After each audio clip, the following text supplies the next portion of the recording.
آج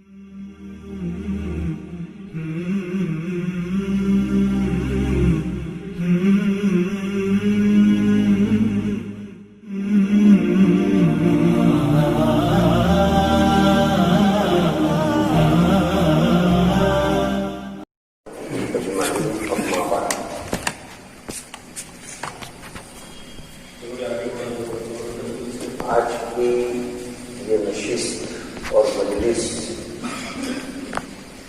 جامعہ کے معمول مبارک اور معدات کے مطابق تشکیلی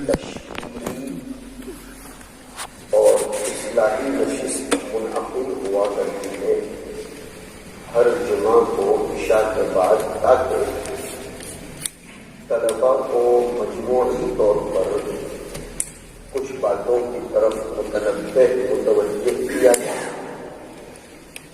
اعلی سبیل انفراد تو آپ حضرات دروس میں باتیں سنتے رہتے ہیں، اور میں بھی خود ابھی یہ سوچ رہا تھا کہ ششم اور دورے میں طلباء ہیں جن سے ہم روزانہ درس میں آج کل بات کر رہے ہیں، تو کیا کہا جائے، لیکن اللہ نے مدد فرمائی کہ قاری صاحب نے دوسری رکعت میں میرے لیے موضوع فراہم کر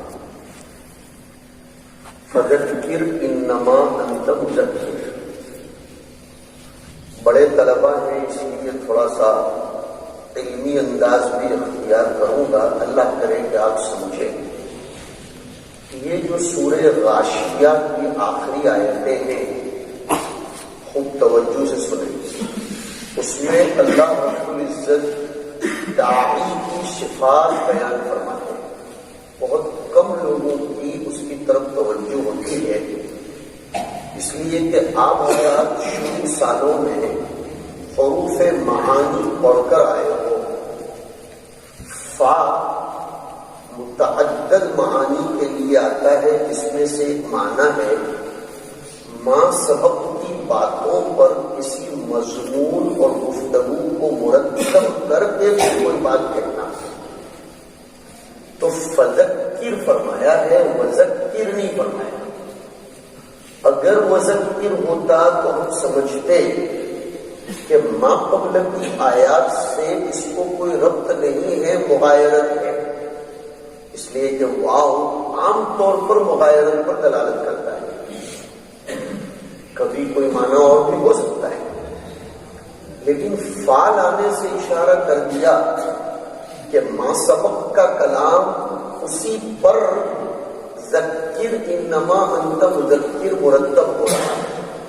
اللہ کا کلام عجیب ہے بچوں، استعداد، صلاحیت اور کتابیں پڑھنے کی ضرورت کتنی ہے وہ ابھی آپ کو اندازہ ہو کہ اللہ نبی علیہ الصلوۃ والسلام کو اور آپ کے واسطے سے پوری امت کو یہ فرمانا چاہتے ہیں کہ تمہارا کام تذکیر کا ہے، یاد دلانے کا ہے، بھولے ہوئے سبق کو یاد کروانے کا ہے۔ جیسے ایک جگہ فرمایا وذکر فإن الذکریٰ تنفع المؤمنین، تو یہاں فرمایا حضور پاک علیہ الصلوۃ والسلام کو قیامت کی کچھ منظر کشی کرتے ہوئے کہ هل اتاک حدیث الغاشیہ، اور اس کے بعد ملنے والی نعمتیں یا جھیلی جانے والی مشقتیں، ان سب کا تذکرہ کرنے کے بعد فرماتے ہیں افلا ينظرون الى الابل کیف خلقت، لوگوں نے کبھی غور کیا اونٹوں کے بارے میں، اونٹوں کے بعد میں کہ انہیں کیسے پیدا کیا گیا ہے، وَإِلَى الْجِبَالِ وَإِلَى السَّمَاءِ كَيْفَ رُفِعَتْ، اور آسمانوں کے بارے میں کہ انہیں کیسے بلند کیا گیا، وَإِلَى الْجِبَالِ كَيْفَ نُصِبَتْ، اور پہاڑوں کے بارے میں کہ ان کو کیسے جمع دیا گیا، وَإِلَى الْأَرْضِ كَيْفَ سُطِحَتْ، اور زمین کے بارے میں کہ اس کو کیسے پھیلا دیا گیا۔ یہ باتیں کہنے کے بعد پھر یہ فرمانا کہ فذکر، آپ لوگوں میں تذکیر کیجئے، یاد دلائیے، تبلیغ کیجئے، تشکیل کیجئے، اس لیے کہ انما انت مذکر۔ ہاں یہ بات الگ ہے کہ داعی کو نا امید نہیں ہونا چاہیے، اس لیے کہ نتائج کا حصول اس کے اختیار میں نہیں ہے، اس کے اختیار میں محنت کرنا ہے، پھل لینا یہ اس کے اختیار میں نہیں ہے۔ تبھی فرمایا گیا کہ لست علیہم بمسیطر انما انت مذکر۔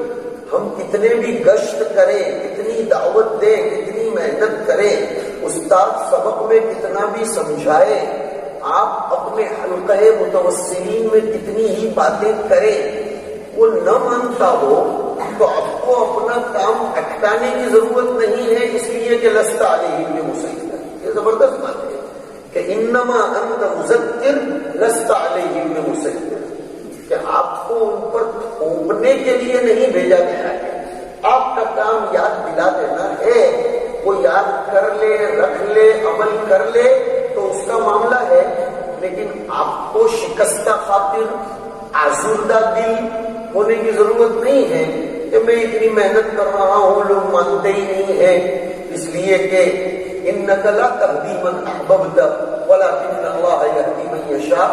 تو پہلا پیغام تو آپ سب پیارے بچوں کے نام ہمارا آج کی نشست میں یہ ہوگا کہ ہمارا کام ہے مذکر کا، ہمارا کام ہے بات پہنچانے، یاد دلانے کا۔ اور عجیب بات ہے کہ انما انت مذکر فرمایا، یاد دلانا، یاد اس چیز کو دلایا جاتا ہے جو ذہنوں میں پہلے سے پڑی ہو، لیکن نسیان، ذہول، خطا، غفلت اس کا پردہ پڑ چکا ہو، تو بات پہلے سے پڑی ہوئی ہے عالم الستو میں، الستو بربکم قالوا بلا۔ اب اس بات پر پردہ پڑ چکا تھا، ذہول ہو گیا تھا، غفلت کی چادر چڑھ گئی تھی، تو اے نبی آپ کا کام کسی چیز کو ایجاد کرنا نہیں ہے، آپ کا کام کسی چیز کی بنیاد ڈالنا نہیں ہے، آپ کا کام تو مذکر کا ہے۔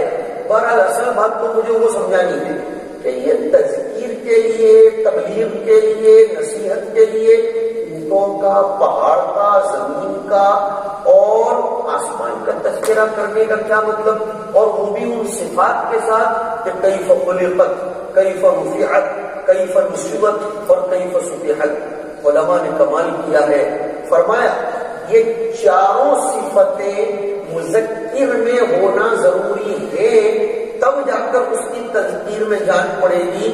ایک تو اونٹ کی صفات کہ اونٹ جب پانی والے علاقوں سے گزرتا ہے تو وہ اپنے کوہان میں پانی کا زبردست ذخیرہ جمع کر لیتا ہے، پھر وہ کیسے بھی ریگستان سے گزرے، کیسی بھی نشیب و فراسی والی زمین سے گزرے، اس کو کوئی فرق نہیں پڑتا، اس کا وہ ذخیرہ کیا ہوا پانی اس کو گرم علاقوں میں، ریگستان میں کام آتا ہے۔ اور مجھے یاد آ رہی ہے ابن ماجہ شریف کی روایت جو ہمارے دورے کے طلبہ انشاءاللہ چند دنوں کے بعد ہی جب نسائی ختم ہونے کے بعد ابن ماجہ شروع ہوگی تو پڑھیں گے۔ حدیث میں فرمایا انما المؤمن کالجبل الانف حیثما قید انقاد۔ اللہ اکبر۔ حضور نے فرمایا مومن کی مثال یہ شتر، کون سا شتر؟ جس پر لگام لگایا ہوا ہو، کالجبل الانف، جس کی ناک میں لگام باندھا گیا ہو، مومن کی مثال اس کے جیسی ہوتی ہے۔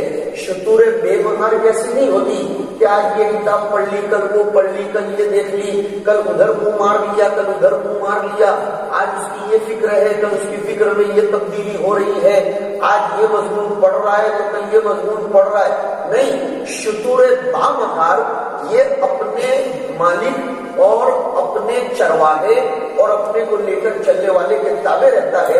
اس لیے کیا فرمایا حیثما قید، جہاں بھی اس کو کھینچ کر لے جایا جائے اس کی صفت تو ہے انقیاد، کہ وہ انقیاد کرتا ہے، وہ مان لیتا ہے، وہ چون و چرا نہیں کرتا۔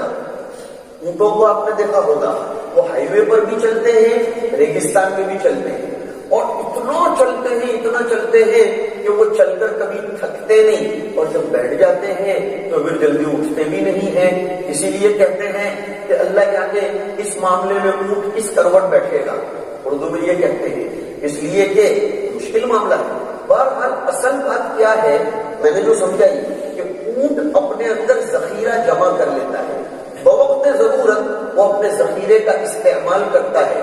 تو مذکر، داعی، مبلغ اس کو زمانہ طالب علمی میں مطالعے کے ذریعے بڑوں سے صدور کے ذریعے اسے ذخیرہ جمع کر لینا چاہیے، پانی جمع کر لینا چاہیے، اس کی کوہان کی بلندی میں اس کو خوب ذخیرہ جمع کرنا چاہیے تاکہ موافق حالات ہوں تو بھی اس کو کام آئے اور مخالف حالات ہوں تو بھی کام آئے۔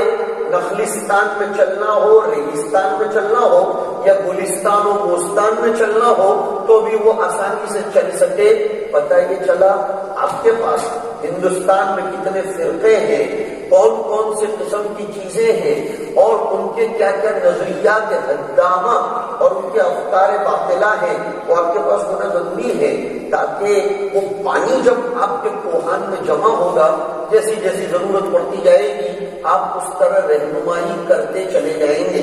اس لیے دنیا کے کسی بھی کونے میں جب فکر باطل سر اٹھاتی ہے تو سب سے پہلے، یاد رکھیے میں غلو نہیں کر رہا ہوں، سب سے پہلے ان کی امیدوں کی نظریں، یعنی ان فکر باطل کی زد میں آنے والے لوگ جو ہوتے ہیں ان کو ہدایت دینے کی خواہش کرنے والوں کی نظریں دارالعلوم دیوبند کی طرف جاتی ہیں۔ وللہ الحمد علی ذالک کہ دیوبندی مکتب فکر اس کی کیا مخالفت کرتا ہے، وہ اس کے لیے کیا دلائل فراہم کرتا ہے، چاہے سیاسی نظریات ہوں، اقتصادی پریشانیاں ہوں، معیشتی معاشرتی اعتبار سے تباہی اور مسائل و مشاکل ہوں، اللہ تعالیٰ علماء کی طرف لوگوں کی توجہ دلواتے ہیں کہ علماء کیا بولتے ہیں۔ اب علماء نے اپنی زمانہ طالب علم میں ذخیرہ ہی نہیں کیا ہوگا تو پھر وہ نکالیں گے کیسے؟ ٹنکی میں پانی ہی نہیں ہوگا تو وہ پیاسے کو کیسے پانی میں؟ ٹوٹی بھی برابر ہے، نلکی بھی برابر لگی ہے، نل بھی مضبوط ہے، لیکن ٹنکی ہی میں پانی نہیں ہے تو کوٹ والی صفتیں ہیں۔ ذخیرہ اندوزی موافق ہو مخالف ہو، ریگستان میں چلنا ہو یا گلستان میں چلنا ہو، ہم ہر جگہ پر اپنا کام کرنے کے قابل بن جائیں۔ اور بھی باتیں ہیں، میں آگے بڑھ رہا ہوں، باقی آپ لوگ اس پر سوچتے رہنا۔ فرمایا دوسری نمبر پر وَإِلَى السَّمَاءِ كَيْفَ رُفِعَتْ، مذکرین کو چاہیے کہ وہ آسمان کے بارے میں بھی غور کریں کہ ان کو کتنا بلند کیا گیا ہے، مطلب آسمان بغیر کسی سہارے کے کھڑا ہوا ہے۔ أَفَلَمْ يَنْظُرُوا إِلَى السَّمَاءِ فَوْقَهُمْ كَيْفَ بَنَيْنَاهَا وَزَيَّنَّاهَا وَمَا لَهَا مِنْ فُرُوجٍ۔ پتہ چلا مذکر کی زندگی میں کوئی سوراخ نہیں ہونا چاہیے کہ جس کی طرف کوئی نظر ڈالے۔ مذکر کی زندگی بلندی والی ہونی چاہیے، اور جیسے آسمان کسی کے سہارے کے بغیر کھڑا ہے، مذکر داعی اور مبلغ کسی کے سہارے نہ ہو، اس کا سہارا تو کتاب و سنت ہو، جیسے آسمان کا سہارا اللہ ہے۔ اور آسمان کی بلندی ذکر کر کے مذکر، مبلغ، داعی اور عالم کو یہ بھی بتایا گیا کہ اس کے نظریات، اس کے افکار، اس کی فکر، اس کی سوچ، اس کے عزائم بلند ہونے چاہیے، وہ لمیٹڈ نہ ہو۔ مکتب پڑھا لوں گا میری ذمہ داری ادا ہو گئی، اور جلالین کا سبق پڑھا دیا میرا کام ہو گیا، ابو داؤد شریف پڑھا لی میرا کام ہو گیا، یا چلہ 4 مہینہ دیکھ لیا میرا کام ہو گیا۔ نہیں، اس کے افکار بلند ہونے چاہیے، اڑتا رہے۔ اور اگر کبھی کوئی کوے جیسا اس کو چونچ مارنے کے لیے اس کے پیر پر لٹک بھی جائے تو شاہین کی طرح وہ اوپر اڑتا رہے کہ پھر وہ کوا آکسیجن نہ ملنے کے مارے گر کر کٹ کر مرے، لیکن یہ شاہین نے تو چونکہ اوپر بلندی پرواز کی عادت رکھی ہے تو وہ اڑتا ہی چلا جائے گا۔ یہ ہے وَإِلَى السَّمَاءِ كَيْفَ رُفِعَتْ۔ اور پھر وَإِلَى الْجِبَالِ كَيْفَ نُصِبَتْ، کہ پہاڑوں کو دیکھو کہ وہ کیسے بچھا دیے گئے اور کیسے ان کو منتصب اور منصب اور منصوب کر دیا گیا ہے۔ نصاب کو نصاب اسی لیے کہتے ہیں کہ وہ جم جاتے ہیں، پھر ہٹ سکتا نہیں ہے۔ پہاڑ کو ایسے جما دیا، وہ کچھ بھی ہو جائے لیکن ہلتا نہیں ہے۔ تو مذکر، عالم اور داعی ایسا ہونا چاہیے کہ کوئی اس کی موافقت میں بولے، مخالفت میں بولے، حالات اس کے موافق ہوں یا اس کے مخالف ہوں، لوگ اس کو ہدیوں سے نوازتے ہوں نہ نوازتے ہوں، لوگ اس پر تان و تشریح کرتے ہوں یا تعریف کے پھول برساتے نچھاور کرتے ہوں، لیکن وہ اپنے ہی حالات پر بس ان الذین قالوا ربنا اللہ ثم استقاموا، یہ ہے وَإِلَى الْجِبَالِ كَيْفَ نُصِبَتْ۔ اور یہ سب صفات پیدا کرنے کے بعد پھر اس کی طبیعت میں تواضع ہونی چاہیے، وَإِلَى الْأَرْضِ كَيْفَ سُطِحَتْ، اس کی طبیعت میں توازن ہو زمین کی طرح. زمین کیسی ہے؟ زیادہ سخت بھی نہیں ہے، زیادہ نرم بھی نہیں ہے. زیادہ سخت ہوتی تو اس کو آبیاری کے لیے، کاشت کے لیے کھودا ہی نہیں جا سکتا تھا. زیادہ نرم ہوتی تو اپن اس پر چل بھی نہیں سکتے تھے، پیر دھنس جاتے. تو ایسا ہی مذکر، داعی اور عالم کو ہونا چاہیے، بشیر بھی ہو، نذیر بھی ہو.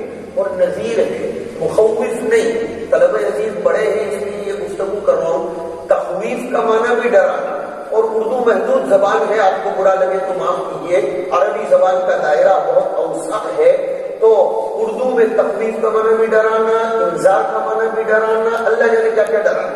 لیکن عربی میں کہتے ہیں انذار، شفقت کے ساتھ ڈرانا.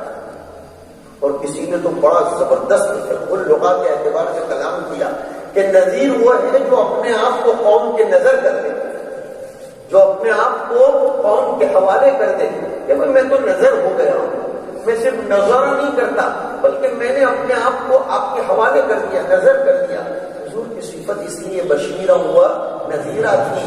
تو نذیر ہو مطلب زمین کی طرح ہو، تواضع کرتے. اور آپ نے دیکھا کہ زمین کبھی یہ کہتی ہو کہ میں تو مالداروں کے لیے مکہ یا جوار اگاؤں گی، غریبوں کے کام نہیں آؤں گی. تو عالم، مبلغ، داعی ایسا نہیں ہونا چاہیے کہ وہ صرف مالداروں کا ہو کر رہے. ہمارے نبی کے ہم وارثین ہیں نا. ہمارے نبی کسی بھی شعبے کی جاگیر نہیں تھے، کسی بھی طبقے کی ملکیت نہیں تھے. جس طبقے کو، جس شعبے کو جس وقت ہمارے نبی کی ہدایت کی ضرورت پڑتی تھی، ہمارے نبی اس شعبے کی آبیاری کرتے تھے. طلبہ عزیز کو بھی اپنا ذہن محدود نہیں رکھنا چاہیے. معاف کیجیے گا کہ میں اسی جماعت سے منسلک ہو کر ان کی ہدایت کروں گا، یہ بلائیں گے تو نہیں آؤں گا. نہیں، ہر کس نہیں. آپ کی ضرورت کافروں کو پڑ جائے، آپ ان کے منچ سے بھی گفتگو کریں. اگر آپ کی ضرورت خانقاہوں کے بوریا نشینوں کو پڑ جائے، آپ وہاں جا کر کے ان کو پانی پلائیں. آپ کی ضرورت علماء کو پڑ جائے، وہاں بھی. آپ کی ضرورت داعیوں کو پڑ جائے، وہاں بھی. آپ کی ضرورت اتحاد و یکجہتی کے نظریات لے کر چلنے والوں کو پڑ جائے، آپ وہاں بھی کام کریں گے. وَإِلَى الْأَرْضِ كَيْفَ سُطِحَتْ. جب یہ صفات پیدا ہو جائیں تو فرمایا کہ فَذَكِّرْ، یہ صفات پیدا کرو اور پھر تذکیر سے کام لو.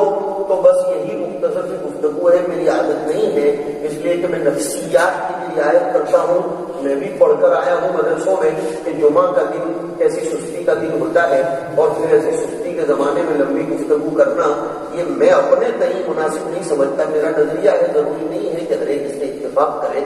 میرا بس یہی پیغام ہے، یہ صفات اپنے اندر پیدا کرنے کی کوشش کر لیجیے. میدان آپ کا منتظر ہے، میدان آپ کے لیے خالی ہے، اور وہ چشم انتظار کے ساتھ آپ کی طرف لگا ہوا ہے. بالکل نا امید مت ہوئیے کہ ہماری قدر نہیں ہوگی. کام والا اپنی جگہ آٹومیٹک بنا لیتا ہے. کام والے بنیے، اور کام والا آدمی تب بنتا ہے جب اس کے دامن میں اور اس کے پاس کچھ ہو، وہ کچھ محنت کرتا ہو. اور وہ شاعر نے ایک شعر کہا ہے، پھر اسی پر میں اپنی گفتگو ختم کر لیتا ہوں تاکہ مضمون سے بھی ذرا مربوط ہو جائے شعر. عقابی روح بیدار ہوتی ہے جب نوجوانوں میں. کچھ لوگ عقابی پڑھتے ہیں نعوذ باللہ، اور عقاب پر عقاب کھا دیتے ہیں، اس کو عقاب پڑھتے ہیں. کہ عقابی روح جب بیدار ہوتی ہے نوجوانوں میں، نظر آتی ہے انہیں اپنی منزل آسمانوں میں. اور ایک شاعر کہتا ہے، جاگنا ہو جاگ لے افلاک کے سایہ تلے، تا حشر سوتا رہے گا خاک کے سایہ تلے. اس لیے محنت کیجیے، پڑھیے. دنیا میں کیا چل رہا ہے، لاک ڈاؤن چل رہا ہے، نہیں چل رہا ہے، ہمیں اس سے کیا لینا دینا. آپ یہاں جامعہ میں محفوظ ہو کر عافیت کے ساتھ آ چکے ہو. خوب پڑھیے پڑھیے پڑھیے، محنت کیجیے، اور یہ لمبی راتوں میں اللہ تعالیٰ سے مانگ کر اپنے آپ کو تیار کیجیے تاکہ پھر فذکر انما انت مذکر کا مصداق بن سکے. وآخر دعوانا الحمد للہ رب العالمین، وصلی اللہ وسلم علی نبینا و مولانا محمد.